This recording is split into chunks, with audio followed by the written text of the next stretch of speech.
इनकलाब जिंदाबाद जिंदाबाद जिंदाबाद इनकलाब जिंदाबाद जिंदाबाद जिंदाबाद आरती कुमारी जिंदाबाद जिंदाबाद जिंदाबाद आरती कुमारी जिंदाबाद जिंदाबाद जिंदाबाद ढोलक छाप जिंदाबाद जिंदाबाद जिंदाबाद ढोलक छाप जिंदाबाद जिंदाबाद जिंदाबाद भाई सुधीर भैया जिंदाबाद जिंदाबाद जिंदाबाद भाई सुधीर भैया जिंदाबाद जिंदाबाद जिंदाबाद लड्डू भाई जिंदाबाद जिंदाबाद जिंदाबाद लड्डू भाई जिंदाबाद जिंदाबाद जिंदाबाद याद रहे मतदातागण भूलेंगे नहीं ग्राम पंचायत राज मकसूदनपुर डुमरी उर्फ महिसौथा जो सबसे समाज सेवी सुयोग्य कर्मठ महिला उम्मीदवार ग्राम पंचायत राज मकसूदनपुर डुमरी उर्फ महिसौथा मुखिया पद के उम्मीदवार जो आपके बीच आई है आरती कुमारी जिनका चुनाव चिन्ह है ढोलक छाप याद रखे ढोलक छाप जो क्रम संख्या 2 पर अंकित है ढोलक छाप पर बटन दबाकर भारी से भारी मतों से विजयी बनावे। गाँव के विकास करी है हो घर सबके पास करी है हो सबका उढाल बनी है हो दुखवा में साथ रही है। आरती कुमारी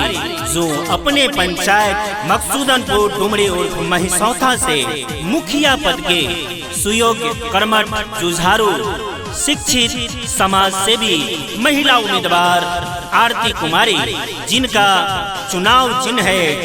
ढोलक छाप याद रखे ढोलक छाप जो क्रम संख्या 2 पर अंकित है इधर उधर न दे ध्यान अब की बार चल के करे मतदान भूलेंगे नहीं आपके बीच ऐसा प्रत्याशी आरती कुमारी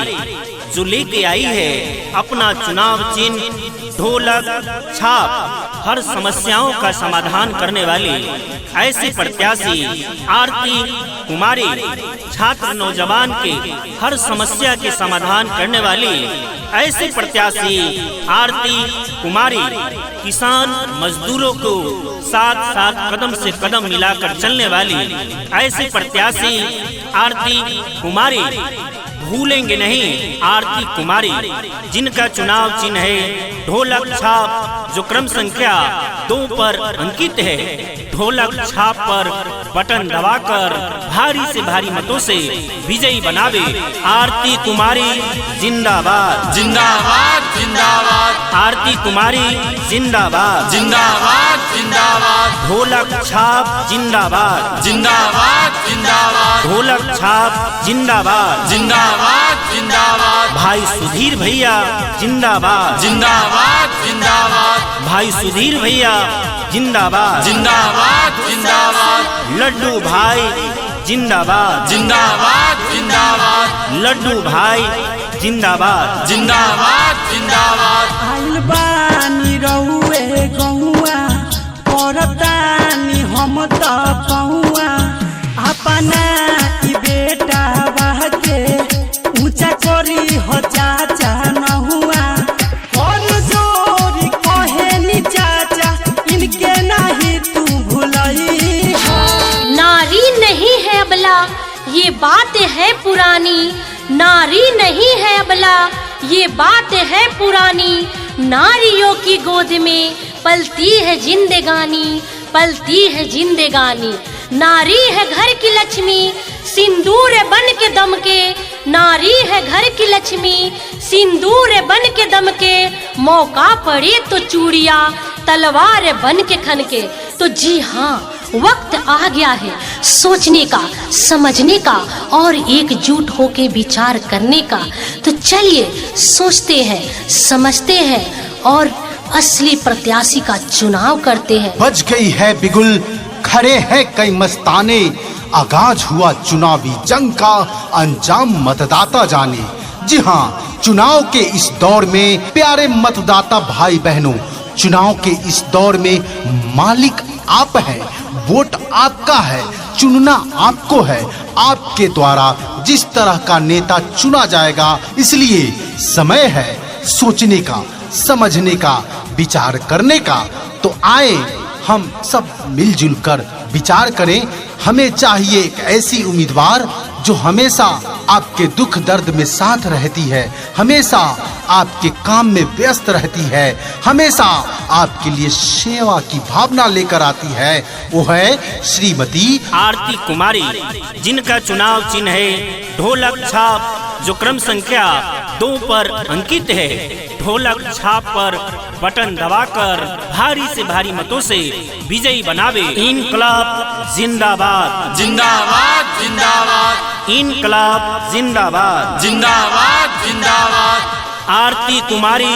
जिंदाबाद, जिंदाबाद जिंदाबाद, आरती कुमारी जिंदाबाद, जिंदाबाद जिंदाबाद, ढोलक छाप जिंदाबाद, जिंदाबाद जिंदाबाद, ढोलक छाप जिंदाबाद, जिंदाबाद जिंदाबाद, भाई सुधीर भैया जिंदाबाद, जिंदाबाद जिंदाबाद, भाई सुधीर भैया जिंदाबाद, जिंदाबाद जिंदाबाद, लड्डू भाई जिंदाबाद, जिंदाबाद जिंदाबाद, लड्डू भाई जिंदाबाद, जिंदाबाद जिंदाबाद, शांति का जो पाठ पढ़ाए अब ऐसा मुखिया बनाएंगे। शांति का जो पाठ पढ़ाए अब ऐसा मुखिया बनाएंगे। घूसखोरी के ताक न रखो, घूसखोरी के ताक न रखो, आरती कुमारी को मुखिया बनाएंगे। याद रखे वही आरती कुमारी जो आपके बीच आई है, भाई लड्डू जी का पुत्र वधू,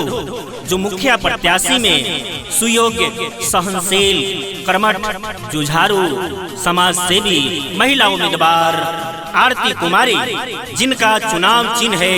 ढोलक छाप, जो क्रम संख्या 2 पर अंकित है। ढोलक छाप पर बटन दबाकर भारी से भारी मतों से विजयी बनावे। जीती है तो करी है विकासवाया, पूरा होई आसवा हो। जीती है तो करी है विकासवाया, पूरा होई आसवा हो। मुखिया चाहिए लड़ने वाला, मुखिया चाहिए लड़ने वाला, नहीं चाहिए अब सोने वाला,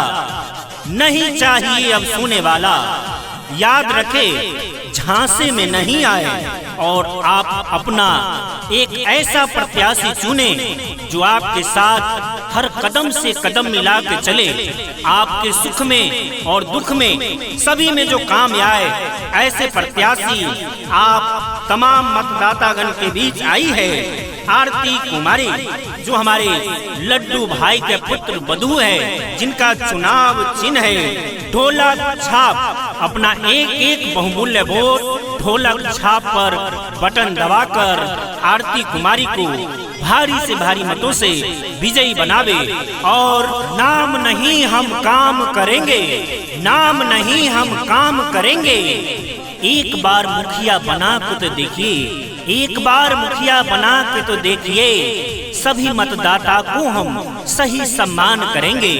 सभी मतदाता को हम सही सम्मान करेंगे। इनकलाब जिंदाबाद, जिंदाबाद जिंदाबाद, इनकलाब जिंदाबाद, जिंदाबाद जिंदाबाद, आरती कुमारी